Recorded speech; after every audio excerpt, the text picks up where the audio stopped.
वचन महाराज साहब, वचन नंबर 12। जिसको सच्ची चाह मालिक से मिलने की है, उसको देर सवेर वह जरूर दर्शन देता है। दफा 1। जो कोई भोला भाला है और हृदय में सच्ची चाह मालिक से मिलने की रखता है, उसके सामने कितने ही झगड़े बखेड़े उलझेड़े आवे, कोई भी उसको रोक नहीं सकता है। फौरन दया की धार उसकी रक्षा और संभाल के लिए नाजिल होती है। अगर कोई सच्चा मालिक है तो जो कोई सचौटी के साथ हृदय से पुकारेगा, वह उसको एक रोज जरूर सुनेगा। जैसे बच्चा अपनी मैया को पुकारता है तो मैया फौरन उसको दूध पिलाती है, वैसे ही चरणधार अपने बच्चे को अमृत पिलाने के लिए हरदम तैयार है। सिर्फ सच्ची चाह से पुकारने की देर है। खोज री पिया को निज घट में, जो तुम पिया से मिलना चाहो तो भटको मत जग में। खोज री पिया को निज घट में। दफा 2। जहाँ भक्ति है वहाँ भगवंत है। भक्तजन उल्टी सुलटी हालत में मालिक की मौज पर राजी रहता है और समझता है कि जो कुछ होता है मालिक की मौज से होता है। मुझ में कुछ ताकत नहीं है और अपने को नीच और निवल समझता है। इस तौर से कार्रवाई करने के लिए संस्कार की जरूरत है। संस्कार से यह मतलब है कि जैसे भूसा तैयार है, सिर्फ चिनगी लगाने की देर है। बीज धरा है, सिर्फ बोने की देर है। और जो हृदय पत्थर सा कड़ा है, यानी असंस्कारी है, तो उसकी मलामत करना, बीज डालना, इसमें अलबत्ता अरसा लगता है और गुरु के संग की भी जरूरत है। जो मन करड़ा पत्थर होवे, गुरु से मिलत जवाहिर होवे। जो मालिक का चहे दीदार, जातू बैठ गुरु दरबार। दफा 3। सतगुरु की मौजूदगी में जो कुछ उनकी सेवा की जाती है, वह निज सेवा राधा स्वामी दयाल की है।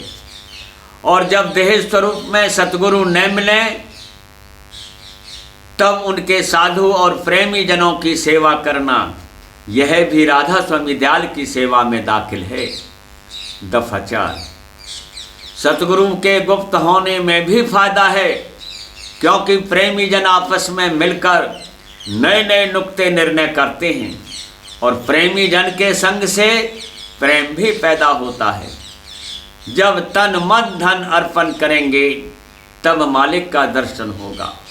दृष्टांत: एक भक्त था, उसको मालिक के दर्शन की बड़ी अभिलाषा थी। उसने प्रण किया कि जो कोई मुझको मालिक का दर्शन करावेगा, उसको तन मन धन सब अर्पण करूंगा। एक चोर था, उसने आकर उससे कहा, मैं तुमको मालिक का दीदार कराऊंगा। वह बेचारा सुनकर बहुत खुश हुआ। अपना असवाब वगैरह जो कुछ उसके पास था बेचकर रुपया इकट्ठा किया। चोर ने कहा, सब रुपयों की एक पोटली बांधकर उठा के बाहर एक खुले मैदान में ले चलो। जब शहर के बाहर एक कुएं पर पहुंचे, तब चोर ने उससे कहा, इस कुएं के अंदर झांको तो तुमको दर्शन मिलेगा।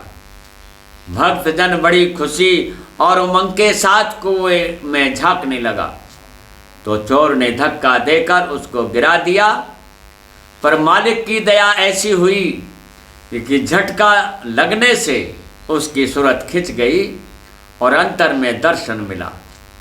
चोर उसका धन लेकर चलने लगा। मालिक अंतर्जामी उसी वक्त घोड़े पर सवार का रूप धरकर प्रकट हुआ और उस चोर को पकड़ के कुएं के पास ले गया और कहा, कि जिसको तूने गिराया है उसे आवाज़ देकर पुकार। भक्तजन उसकी आवाज़ पहचान कर निहायत मगन हुआ और हाथ जोड़कर प्रणाम करने लगा। मालिक ने कहा, यह तो चोर है, तुमको कुएं में गिरा के तुम्हारा धन इसने छीन लिया है, इसको तुम प्रणाम करते हो। भक्तजन बोला, यह मेरा गुरु है, अगर यह न मिलता तो मालिक का दर्शन भी न होता। गर्जे की भक्तजन बाहर निकाला गया और दोनों के अंतर में प्रेरणा हुई कि मालिक सवार का रूप धारण करके आया है, और दोनों को हुक्म हुआ कि फलां जगह जाकर पूरे गुरु का सत्संग करो, तब उद्धार होगा। कहने का मुद्दा यह है कि जिसको सच्ची चाह मालिक से मिलने की है उसको देर सवेर जरूर दर्शन होता है, और जो कर्म बाकी रह जाते हैं वह सत्संग और अभ्यास करा के साफ कर दिए जाते हैं। बाद इसके मालिक अपने देश यानी निर्मल चेतन धाम में वासा देता है। राधा स्वामी।